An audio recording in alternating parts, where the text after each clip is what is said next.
Duh yang agung, sinembahmu maksa darum, dahat jroning nalangsa ngaturken sembah bekti memuji mugi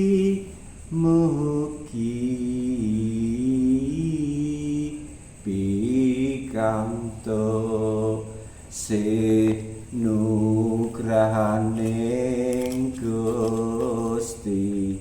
Sugeng pemanggihan malih wonten ing channel Sugeng Lawu dumateng Bobo Ngatman ing mriki lenggan nika badhe mbabar tentang lampahipun satriya ingkang saged kagem tuladha gesangipun wonten ing Arcapada. Monggo Mbah Ngatman matuka babaraken. Nggih, kula saguh nggih dereng lampahi. Mboten saguh selak mbok menawi mangke saged ngomong. Sedaya kala wau amung nuting jaman murih laku ning jaman kegawa jalma. Jaman iku jalma. Jalma iku menungso. Yrekane iki ya sak ora-orane ketanang kercaket mesti kalen. Nggih. Iki upama dandang gula itu apa ora ya? Monggo. Ana kidung rumeksa ing wengi teguh ayu luputa ing lara luputa bilae kabeh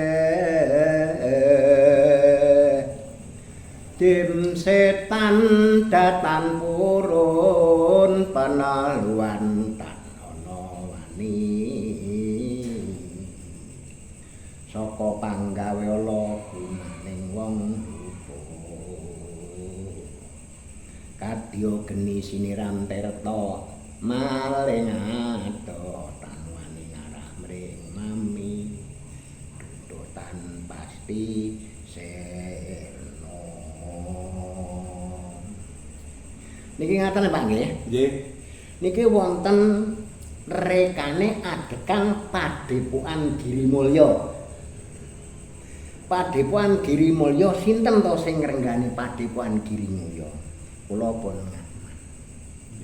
Tegesipun giri iku gunung. Nggih. Gunung iku gunem. Sing iso mbabar kaendahan alam semesta tanpa ana petunding Gusti Kang Maha Kuwasa mustahil bahasa Islam bakal kasembadan cita-citanipun. Indra keparingipun kodrat kanca ruwangipun wonten. Senajan pedekan alit menika ke bawah keperintah Kabupaten Karanganyar tentrem. Nggih. Ing mriki aku Ngatman arep dandang gula. Mengku pitutur.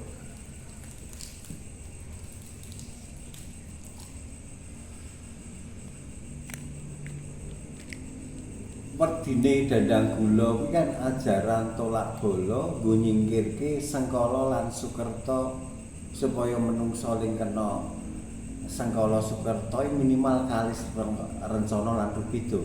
Leres. Menika sampun babat tanah Jawa ingkang sampun dipun racik para pinter menika sampun dipun olah dening Ki Ranggawarsita pujangga kraton Surakarta adening kraton ingkang sampun kawuli menika menapa kekidungan. Lah menika ngrasa dhateng wilangan wulang rehipun. Kula ngerti kula namung sak pupuh. Nggih. Lamun sira anggeguru kaki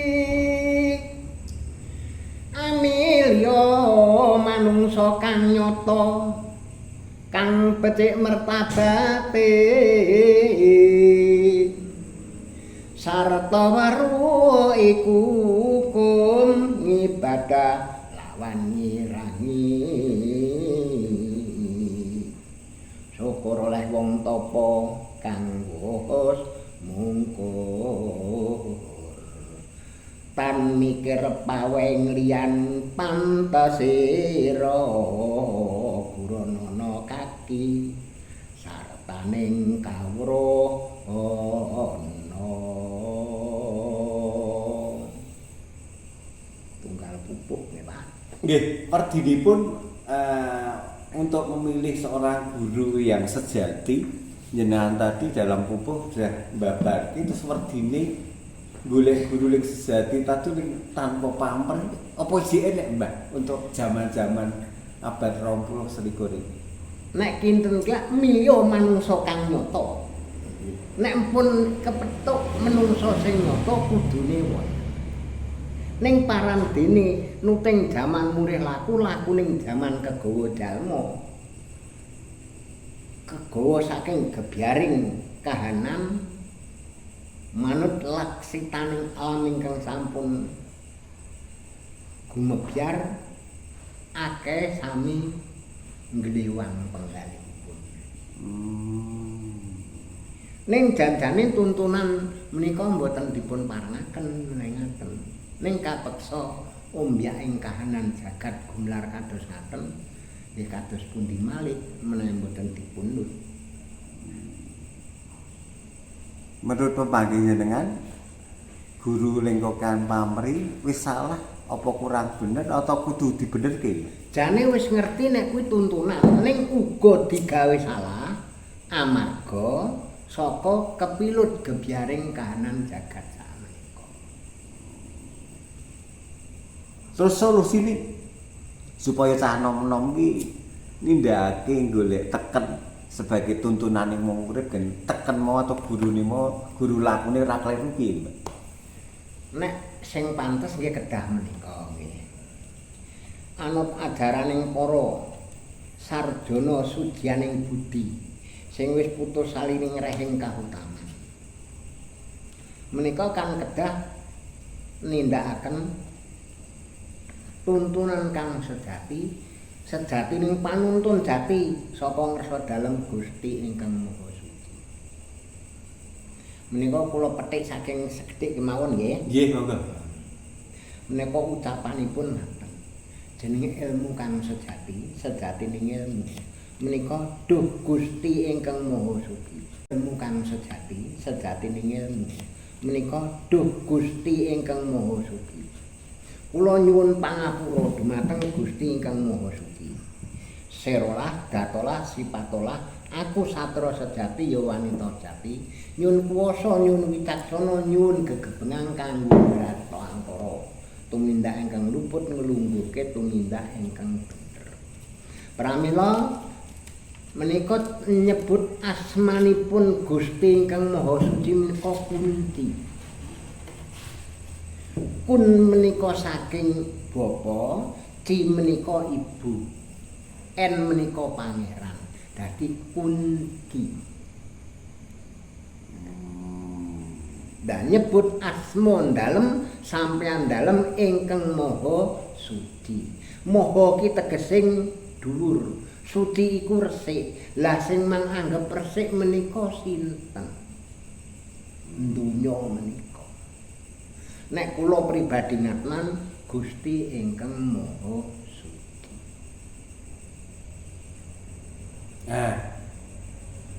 Pakatine wong urip, jalane wong urip untuk ketemu Roh Suci atau Gusti ingkang Maha Suci itu patrap atau laku-laku yang kudu cak-cakane wong urip.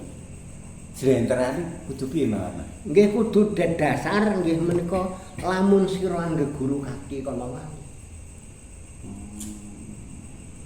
Nek wis gurune wae tumindake salah, meneh-meneh murite ditindakake murid wis salah malih.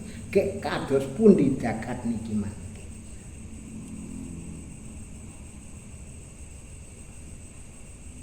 Minimal gen apa ya ling guru atau ling golek teken supaya dadi ketemu apa ling disejo karo uripe itu tuntunan itu gegaman iso dipundi-pundi dadi jimat ning Mustafa tuh saran jenengan untuk supaya bocah-bocah yang nglakoni mbuh kuwi ajaran kejawen mbuh apapun bentuknya kena ora sasar susut piye pawilingi jenengan Pak pitutur jenengan untuk cah tutur kula nggih namung menika nggih ingkang sibut tembung satrio sah menika tamat triku telu yaiku jagat tamatno jagat katelu sing mapan ing Dewara iki sing ulengan kene jenenge guru lho kok nggih sing eneng kene jenenge sing tengah jenenge Indra Loka sing eneng isor Jana Loka tegese sing eneng isor kudu dikalahake dinangke ana tengah nek sing eneng tengah kudu dinangke sing eneng dhuwur apa guru arep bakal kalah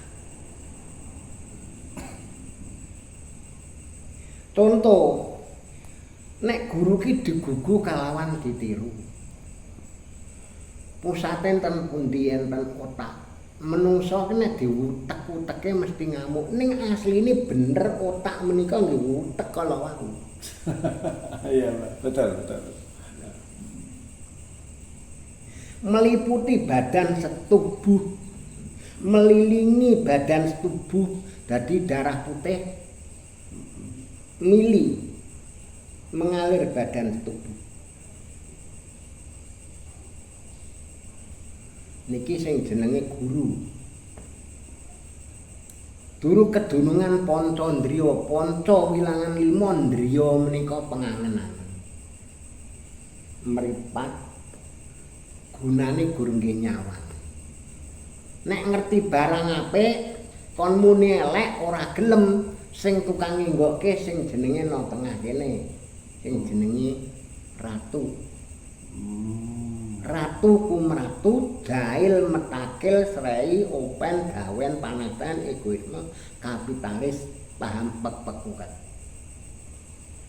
tembungipun asmara kingkin asmara gandrung kingkin rame tegesing gandrung rame perang nek ora golong aku moh nek ora organisasiku moh nek ora kancaku aku moh lah iki sing mari dadi gedraing jagat iki lho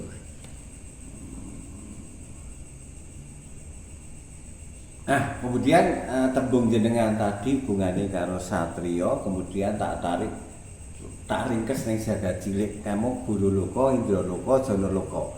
Cipta, rasa lan karsa. Cipta, rasa lan karsa iki bagian dari telu-telu ning atunggal garane wong urip. Linggo penuntun iki ciptane, rasane atau karsane. Nah, ngeten nggih. Nek cipta rasa karsa budi akal. Kuwi wis dolah dening menungso. Kuwi bukan guru. Yang dijadikan guru itu meripat, irung, kuping, tangkem. Batese guru. Mriki nggih sumberipun otak menika guru. Nek ning swara bening kon ngaku elek ya ora gelem. Sing ngenggokke lak tengah. Oh iya Mbak, betul. Amarga ora seneng karo pakartine iki. Sing rasane enak lan kepenak, kecut legi, kuwi sing ngrasake dudu kuping, sing ngrasake cangkem. Sing iso nampa swara ki dudu cangkem, kuping. Sing iso nggondo batin wangi kuwi dudu cangkem, dudu kuping, dudu mripat irung. Iki sipating guru ora bakal ngapusi. Ngancik medun mula iki kudu menang, guru kudu menang. Ratu kudu kalah. Tegese ratu kumratu jahil metake saya yopen gawen panasan iku kapitalis paham pepekuwek. Pelayune dendeng asmara kingkin, tembung asmara ki sak asmarane mesti gandrung. Kingkin iku rame, gandrung rame jenenge perang. Nek ora golong aku moh, nek ora kancaku aku moh, nek ora balaku aku moh.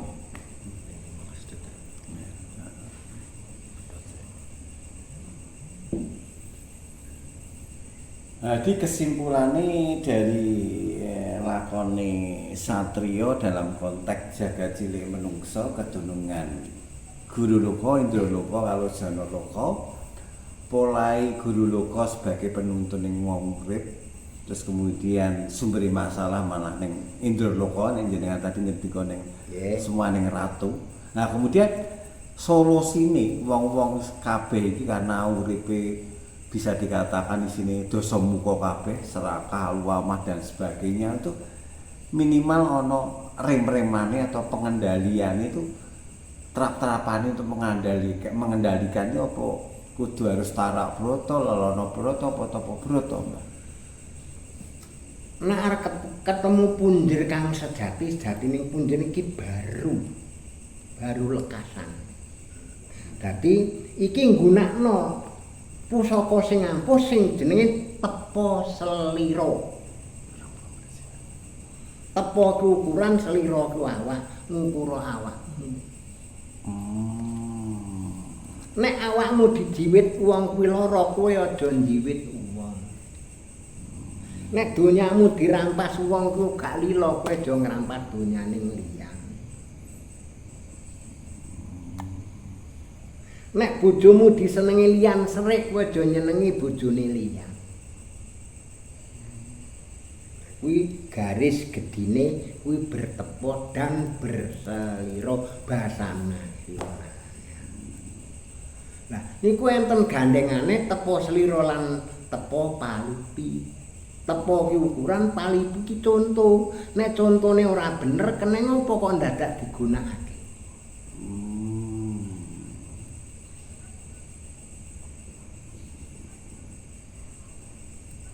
Nek wis iso memahami kuwi sing tembunge wis nyangkut jenenging satriya. Perdine Sah ki tamat, tri ku telu, ya iku jagat. Tamatno jagat katelu sing mapan ing jiwa ragamu. Sing ning dhuwur kene sing jenenge guru. Papan panggonane loka, dadi guru loka. Sing ana tengah kene, bates kene mrene kuwi jenenge ratu. Jenenge Hendra Loka. Hendra ki ratu, Loka ki panggonan, panggonaning ratu. Sing ngisor kene jenenge Jana Loka. Jana ki panggonan. Loka ki bekakas. Dadi ora ngerti bener bedike, apik lan eleke, mbuh ora roh wong bekakas.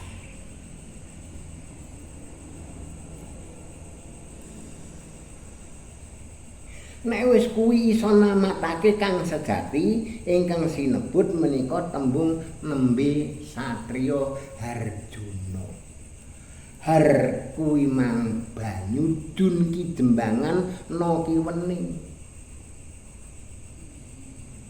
Raden Harjuna kekasihe kasatriyan Madukara. Madu ki tegese legi, kara ki tembung. Gaya tembung maneh sak marga aja gawe nandur kemaduh yen disinggul anggegarli. Kuwi anjoking dhateng satriya. Urung satriyaning negara lagek jeneng satriya.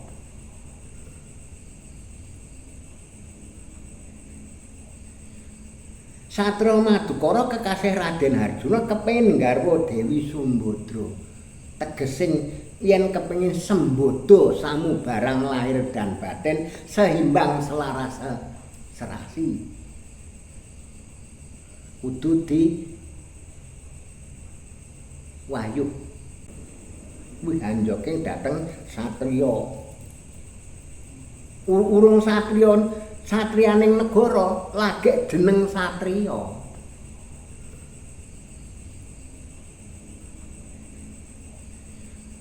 Satria Madukara kekasih Raden Harjuna kepengin nggarwa Dewi Sumbadra. Tegesing yen kepengin sembodo samubarang lahir dan batin seimbang selaras serasi. Kudu di wayuh dening Sri Kandi. Sri tegesing rejeki kandi kuwi wadah. Duwe rejeki ning wadahe. Kuwi urung gelem digarwa lamun burung di maru dening Niken Larasati. Niken Larasati seniken selaras sehati dan seimbang lahir dan batin. Oke?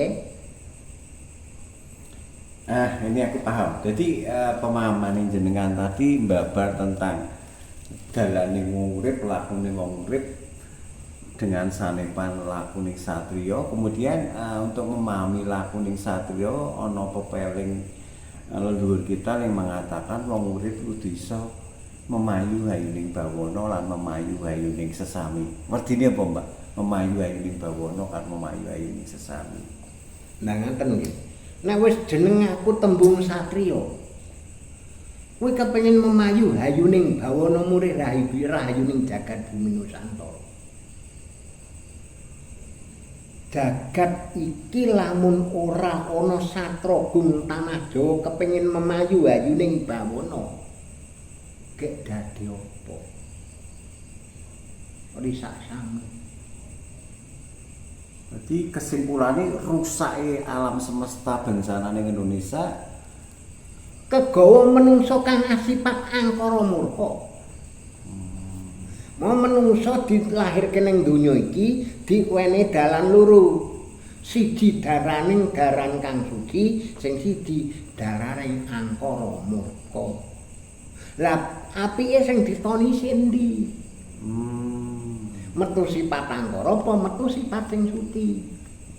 Sing metu sifat sing suci nuruta satragung tanah Jawa, hambet palamarta sutik prana memayu hayuning jagat bumi Nusantara gawe tentreming kawula. Nek tembungipun sifat angkara melu sifat angkara sing dikuasai dening buta.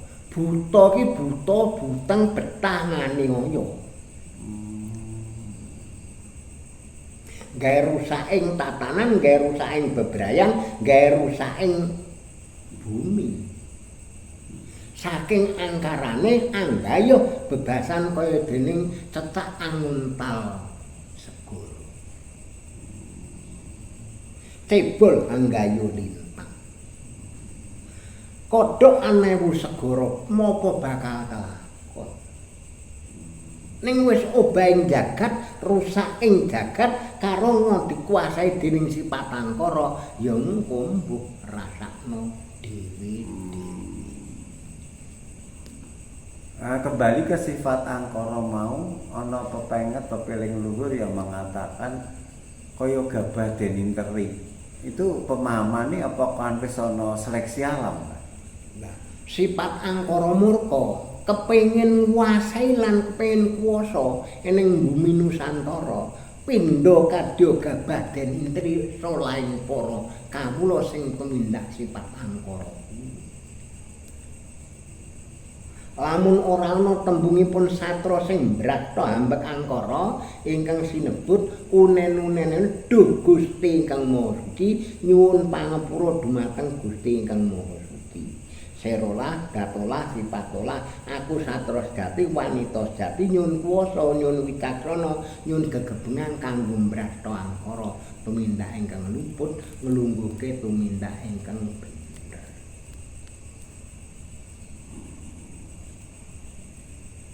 Kuwi ora iso disarani, Mbak. Sifat angkara ning sampe parah ngrusak alam semesta iki ora ono. Lah mestine ning satria mesti ning buta. Eneng suci mesti eneng angkara. Bakale sirna hambek angkara menika lamun sampun teka titi wayahing mangsa kala dibrasta hambek angkara murka sifat satragung tanah Jawa. Sing bakal nata tumuruning wahyu kang sinebut adiling adil. Ora ratu adil lho, Pak. Kono nyebut ratu adil ndak salah. Iya, iya. Adiling adil saka pengadilane Gusti ingkang kagungan jagat. Allah subhanahu wa ta'ala kang asifatilahi. Pramila bukaipun kunci Gusti. Gusti iki babaran saka bagusing ati. Moho ki tegesing dhuwur. Suci iki tegese ngresik.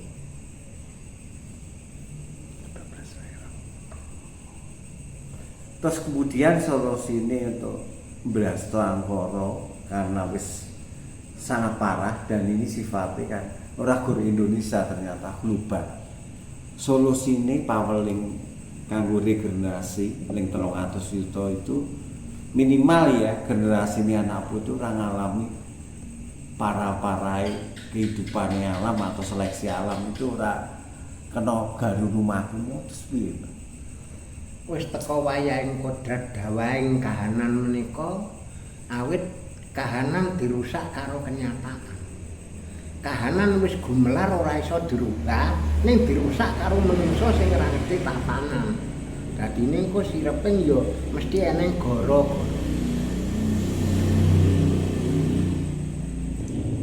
Dalam konteks gara-gara itu perangi wong karo wong apa alam ning ngamuk. Gara-gara menika gara-gara munggah nyang daratan gawe susahing kawula banyu mumbul masak daratan. Gara-gara munggah ning akasa gawe ruweting kawula udan dres sing tanpa ana raine. Gununge guntur, bumine padha longsor. Sireping gara-gara jemding repat Punakawan Tatur Kilurah Semar dipun derekaken Gareng Petruk lan Bagong. Kuwi perwayangan. Iki ora babakan pecahing jagat enggak, ning tapi gara-gara. Ya bisa tak simpulkan gara-gara itu kan istilah nek bahasa di rada tren kan maha pralaya bukan kiamat. Jadi semacam ada wah bisi kahanan alam ngamuk terus kemudian gandeng wis semua terjadi itu supaya istilah apa ya menanggulangi atau memprotek kahanan alam wis budget parah itu lakune wong urip jantrane lakune urip kudu piye men sarane burkane siji ya nggih amung depipis meminta sing Gusti kang murbeng kawestat tawang-tawang tangis nyuwun pelindungan pengayuman saka ngersa dalem Gusti ingkang Maha Suci diparingna tuntunan kekuatan goteng pangeran mugi-mugi gara-gara ndang diparingi sira menungso ora iso nyirep lamun ora purbaning Gusti kang kagungan jagat saiki.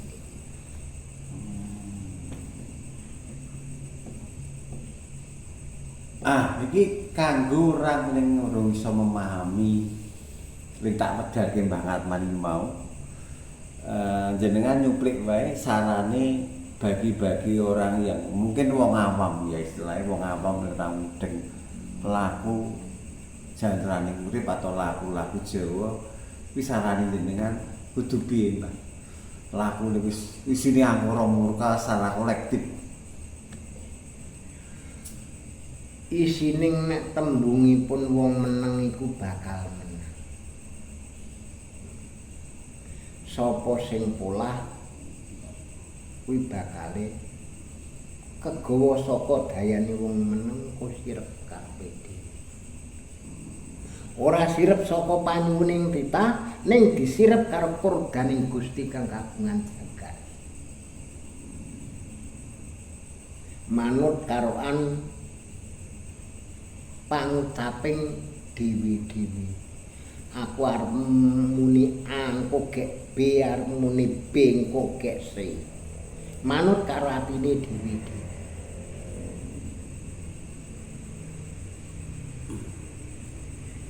Soalnya nopo kita perlu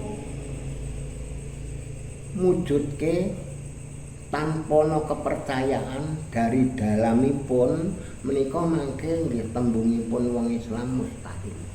Wong Jawa aku ora percaya. Yakin mundulukin menawa Tuhan Kang Maha Kuasa sing bakal iso ngrampungi babagan kados ngaten menika.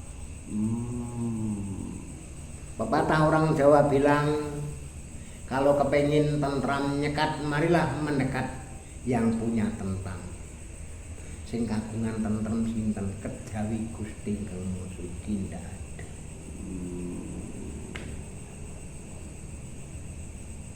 Nek kabeh dipasrahke karo linggih urip, jantrane wong urip, lakune wong urip, reaksine wong urip kudu piye ora enek berarti, Mbak. Nek terjadi alam semesta berarti kan menungso dituntut untuk muncul kesadaran wong urip. Nah, untuk mengarah supaya menungso sadar, itu apa menungso perlu tuntunan, karena kok kan tuntunan. Lah dituturi wis ora matuk. Sing padha eling waspada.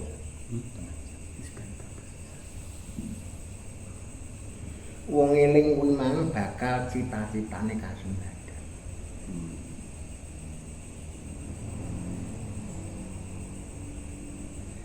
Nek nuturi malah dadi memongo. Iku yen perlu dadi mungsuh.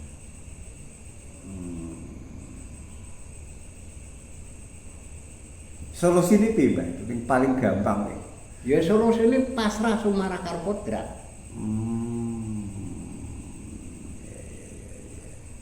Pepatah jalma limpat seprapat tamat dunia tidak ada. Mboten wonten. Kejawi mbugi dhateng Gusti Kang Maha Kuwasa dipun titipaken titah ingkang nem lan ning.